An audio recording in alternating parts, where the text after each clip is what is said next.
10번째 주제예요, 벌써 여러분. 그쵸? 이 10번째 주제에서는요, 여러분, 대뇌 겉질과 손의 겉질의 구분이 다르다고 제가 말씀을 드렸었는데, 대뇌 겉질은 6개의 층으로 구성이 되어져 있었고, 손에는 3개의 층으로 구성이 되어져 있었어요. 그렇죠? 그리고 이 구조가 어떻게 구성이 되어져 있고, 어떤 세포들이 주로 포진되어져 있고, 주 출력을 하고 있는 부위는 어디인지 제가 설명을 다 드렸었는데, 이 부분을 같이 제가 설명을 드릴 겁니다. 대뇌 겉질 구조와 세포를 보실 건데, 대뇌 겉질은 여러분 몇 개 층으로 구성이 되어져 있냐면 6개의 구조로 구성이 되어져 있어요. 기억하시죠? 가장 안쪽부터 볼게요, 여러분. 여기는 문 모양층이고요. 안쪽에는 속 피라미드층. 그 다음에 여기는 속 과립층. 그 다음에 바깥쪽에 있는 것은 바깥 피라미드층. 그 다음에 여기는 바깥 과립층. 가장 위에는 분자층이 되겠어요. 자, 분자층부터 갈게요. 분자층은 이렇게 옆으로 수평세포를 이루는데요. 이거는 카잘의 수평세포가 있고요. 그 다음에 별세포가 있어요. 이들 카잘의 수평세포는요, 여러분 분자층에 있는 것인데 이 돌기들이 옆으로 평행으로 달리는 세포인 거예요. 그리고 여기는 뇌 발달에 영향을 미치는데요. 이 부분이 손상을 받으면 알츠하이머 전신분열증과 같은 정신질환이 있다라고 우리가 연구가 되어져 있고요. 별세포 같은 경우는 직경이 4에서 8 마이크로미터 정도 아주 작은 거고요. 모든 층에서, 즉 대뇌 비질의 모든 층에서 관찰이 되고 있다. 특히 속가립층에 여기에 아주 많이 관찰이 되고 있다. 여러분들이 그렇게 생각을 하시면 되세요. 그 다음에 이들의 가지돌기는요, 다양한 방향으로 주행을 하고 축삭은 되게 짧아가지고요, 옆에 있는 세포체에 있는, 즉 부분에 있는 세포체에 연접을 하고 있다. 여러분들이 생각하시면 되겠네요. 그 다음에 이 바깥 가립층에는 별 세포도 있고 피라미드 세포가 있어요. 그래서 여기 피라미드가 있고,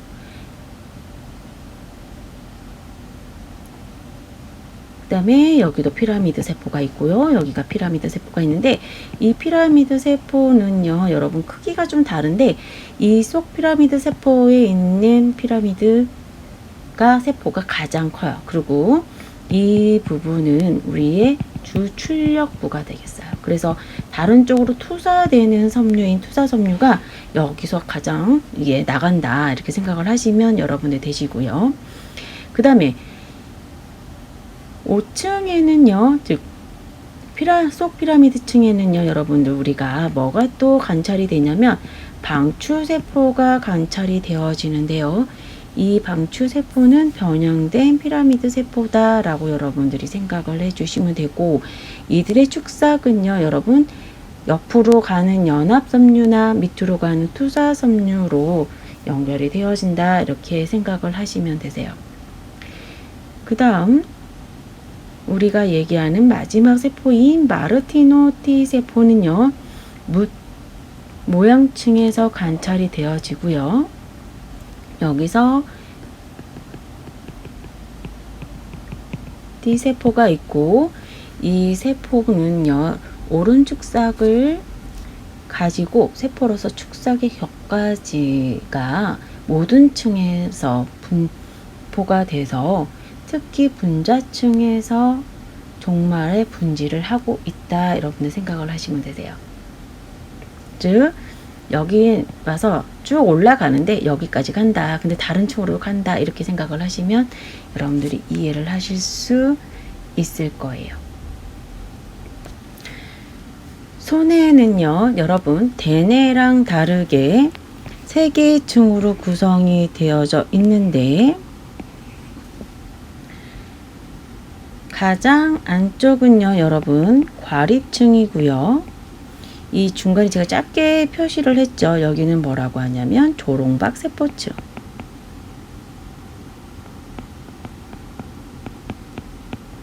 가장 위에는 분자층이라고 제가 말씀을 드렸어요. 어떤 세포들이 있느냐? 여기 세포체를 감싸고 있는 이 층 이름을 얘기하는 조롱박 세포가 있고요. 여기는 세포가 이렇게 모양이 이렇게 올라가 있다고 제가 설명을 드렸어요. 그리고 축삭은 이렇게 쭉 내려가서 어디로 연결한다고 그랬어요? 심부핵과 연결이 되어 있다고 얘기를 했고요. 이 가립층에는요, 여러분, 어떤 세포들이 있느냐면은 가립세포하고 골지세포가 있고, 이 골지세포와 가립세포는 아주 작은데요. 이 가립세포는요, 여러분, 이렇게 올라가는 모든 이끼섬유라고 여러분들 기억을 하실 텐데, 이 올라오는 모든 정보를 여기다 걸치고, 여기에 가지 축삭이 이 분자층으로 와서 분자 이제 평행선을 이룬다고 그랬어요. 그 다음에 이 골지세포는요, 여기서 정보를 이렇게 받아서 이 가립세포에 영향을 미친다라고 제가 설명을 드렸고요. 여기 분자층에는 바구니 세포하고 별세포가 있어서 여기 조롱박 세포한테 영향을 미치고 있다. 제가 그렇게 설명을 드렸었어요. 기억하시죠, 여러분? 이 부분에서 여러분들이 좀 더 시상에 대해서 설명을 드릴 건데요. 이 시상을 여러분들 우선은 구분을 다 지을 수 있으셔야 돼요.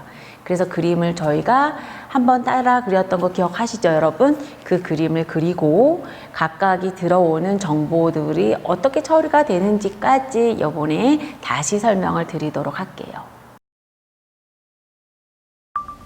시상의 구조와 기능을 좀 살펴보실 건데, 우선은 우리가 이 모양을 여러분들 이미 한 번씩 보셨던 그림이죠. 우선 이 그림부터 여러분들하고 체크를 한번 해보도록 할게요. 자, 이 부분은 어떤 부분이에요? 연결, 좌우에 시상을 연결해주는 부위고, 그쵸? 그 다음에 이쪽이 그러면 여기가 안쪽이 되는 거고, 여기가 뭐 어느 쪽이 되는 거예요? 바깥쪽이 되는 거예요. 그렇죠, 여러분? 그 다음에 그렇다고 하면 여기가 안쪽이고 여기가 바깥쪽이니까 여기는 뭐예요? 무릎 둔탁 해가지고 이쪽은 저희가 뭐라고 했었나요, 여러분? 무릎체라고 해서 가쪽 무릎체, 안쪽 무릎체가 되는 거죠. 그래서 여기가 가쪽 무릎체, 여기가 안쪽 무릎체가 되는 거죠. 그러면 이 부분도 여기가 안쪽이 되는 거고 여기가 바깥쪽이 되는 거니까 여기는 안쪽 무릎체, 여기는 가쪽 무릎체가 되는 거예요. 그 다음에 여기는 시상 베개가 되는 거고요. 자, 여기 Y자로 가는 게 우리가 뭐라고 했냐면 속섬유판이라고 제가 말씀을 드렸어요. 그래서 이쪽은 안쪽 핵덩어리, 여기는 바깥쪽 핵덩어리, 여기는 앞쪽 핵덩어리, 이렇게 구분을 한다라는 거. 그래서 세 가지의 핵덩어리들이 있다. 여러분들 그렇게 기억을 하시면 돼서 잊어버리시면 안 되고요. 그래서 우리가 여기를 우리가 MD로 우리가 표현을 했었고, 여기는 A. 기억하세요, 여러분? 그 다음에 여기는 P 이렇게 됐었죠. 그래서 베개, 무릎 베개처럼 시상 베개가 되고요. 그 다음에 여기는 앞 시상핵이 되는 거죠. 그 다음에 여기는 LP, 여기는 LD, 여기는 VA, VL, 그 다음에 VPL, 그 다음에 이 안쪽이 뭐가 되냐면 VPM이 되는 거예요. 이 용어들 이제는 여러분들이 다 아실 건데 한 번 더 우리가 한번 해볼게요. 자, VA 같은 경우는 앞 배쪽해, VL은 가쪽 배쪽해, VPL은 D 가쪽 배쪽 해, VPM은 D 안쪽 배쪽 해. 이렇게 여러분들이 이름을 지을 수 있으셔야 되고요. LD는 등 쪽 가쪽 해, LP는 D 가쪽 해. 이렇게 여러분들이 이제는 다 아실 거라고 생각을 해요. 시상은 여러분 모든 감각이 지나가는 부위라고 제가 설명을 드렸었어요. 그래서 어떤 부분은 운동과 관련된 부분이 있고 어떤 부분은 감각과 관련된 부분이 있다, 이렇게 제가 설명을 드렸었는데, 우선은요 운동과 관련된 부분은요 여러분 VA와 VL이 있고요.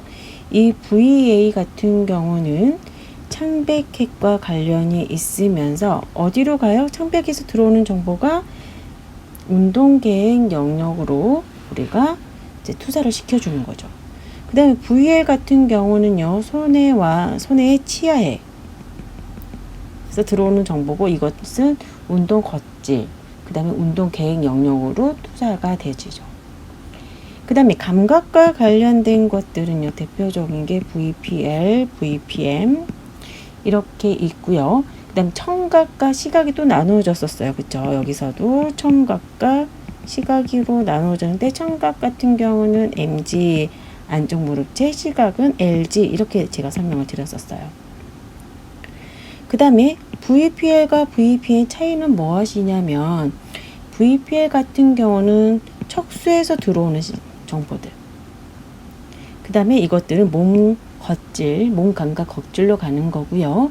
그 다음에 얼굴과 몸 감각에서 들어오는, 얼굴의 몸 감각, 즉 얼굴에서 들어오는 정보 같은 경우는 뭐예요? VPM을 통해 가지고 어디서 들어오는 신경들이 있냐면 3차 신경해. 그래서 이들은 몸 감각 겉질로 다시 투사가 되는 거죠.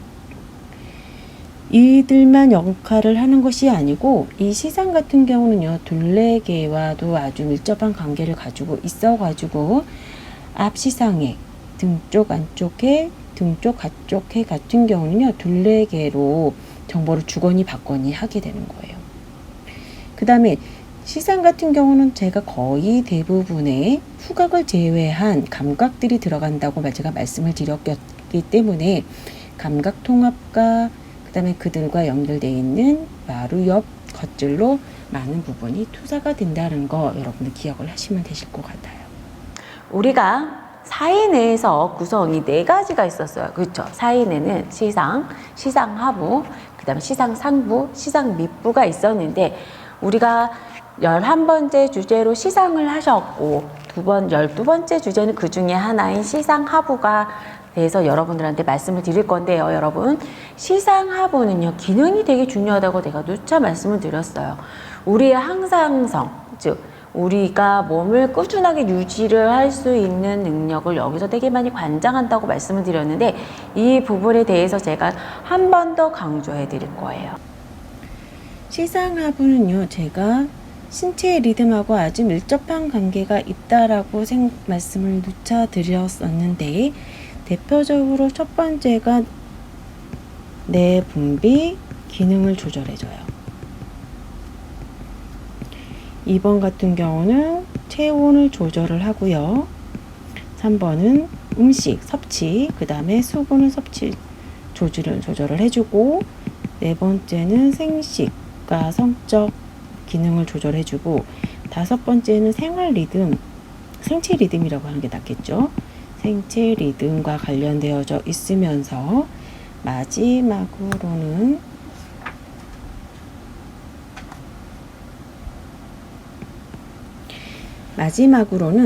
감각과 행동에 영향을 미쳐요. 그래서 제가 그때 어떻게 설명을 드렸냐면, 이 부위가 손상을 받으면 폭식, 과식, 거식 이런 부분들이 생기고 폭력성도 나타날 수 있고 체온 조절이 안 돼서 힘들 수 있다, 이런 부분 되게 많이 말씀을 드렸었는데요.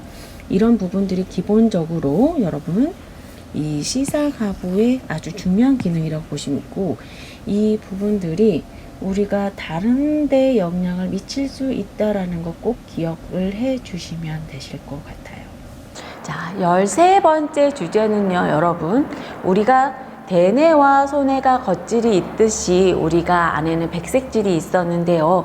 이 백색질은 뭐가 많다라고 제가 말씀을 드렸었냐면 신경섬유가 많이 왔다 갔다 한다고 제가 말씀을 드렸잖아요.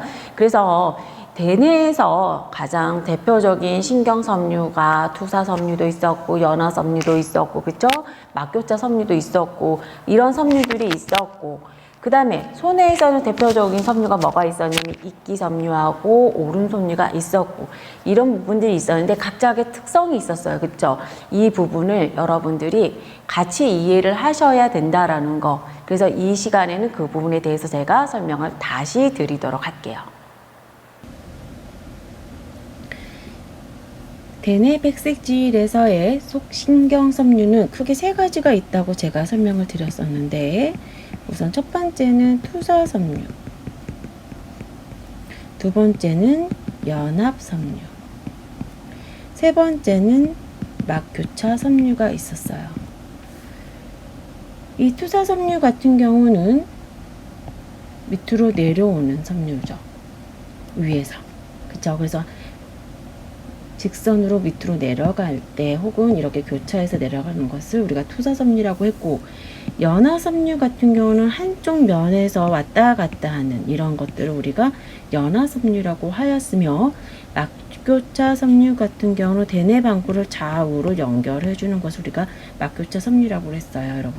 여러분들은 여기다가 플러스 무엇을 아셔야 되냐면 대표적으로 이들 섬유를 얘기해주는 섬유들 이름을 여러분들이 기억을 하고 계셔야 되세요.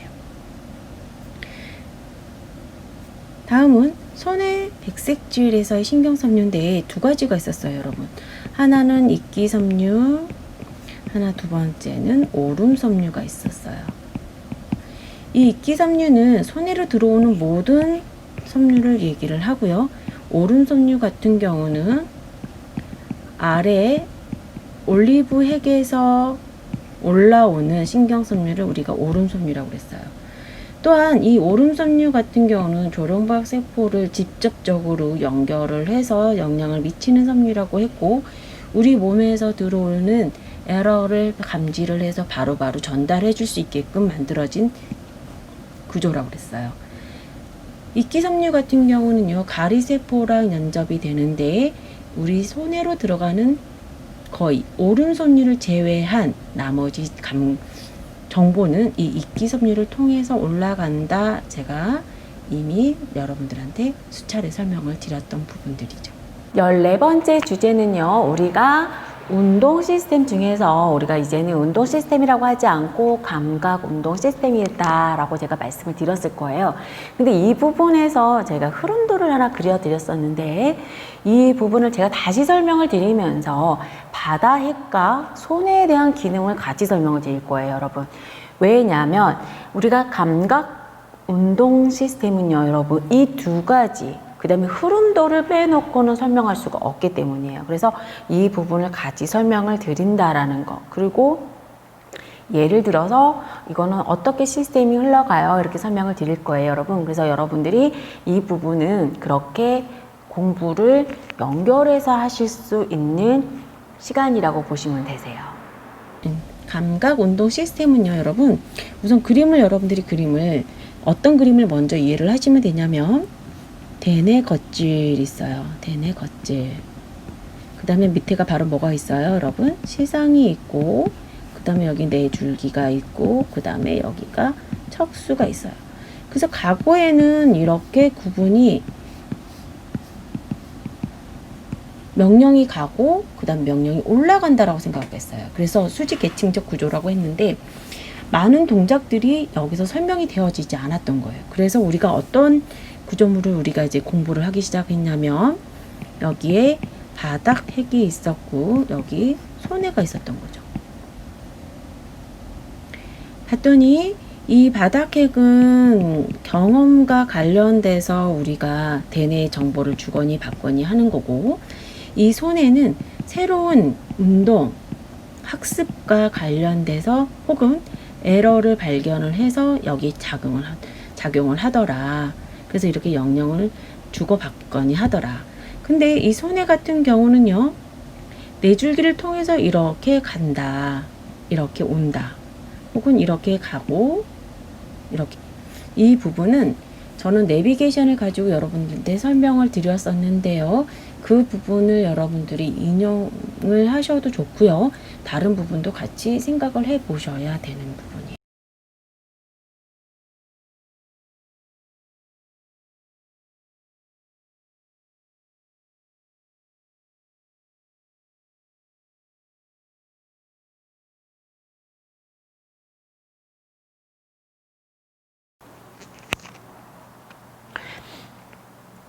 어떠셨어요, 여러분? 이렇게 주제를 나눠서 설명을 드리니까 좀 도움 되셨나요, 여러분?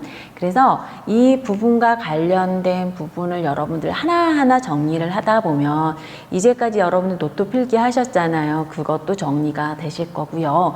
그 다음에 여러분들이 비록 이렇게 대면을 해서 강의를 하는 것은 아니지만 제가 피드백을 받고 싶어서 사실 그 레포트를 요구를 했었는데 여러분들이 나름 열심히 저한테 피드백을 주셨기 때문에 그거와 관련된 제가 답을 드린 거고요. 그 부분에 대해서 제가 여러분과 약속했던 것처럼 중간고사는 나갈 거예요. 다만 너무 쉽게 나가지 않는다라는 거 여러분들 이해해 주세요. 왜냐면 우리가 서로 약속을 우린 책 안 볼 거예요 한다고 하지만 그게 그렇게 쉬운 것이 아니잖아요, 여러분. 여러분들도 아시고 저도 알죠. 그래서 약간 이 주제에서 벗어나지는 않으나 약간 여러분들이 쉽게 찾지는 못하게끔 제가 중간고사를 내니까 이 부분 여러분들 이해해 주시고 중간고사 끝나고 여러분 실수하지 않고 저한테 바로 메일을 주셔야 여러분들 시험에 문제가 없으실 거예요. 그래서 다시 제가 시험과 관련된 안내를 해 드리는데요. 우리 A반하고 B반 과대 분들이 아마 단톡방을 하나 만들어 주실 거예요.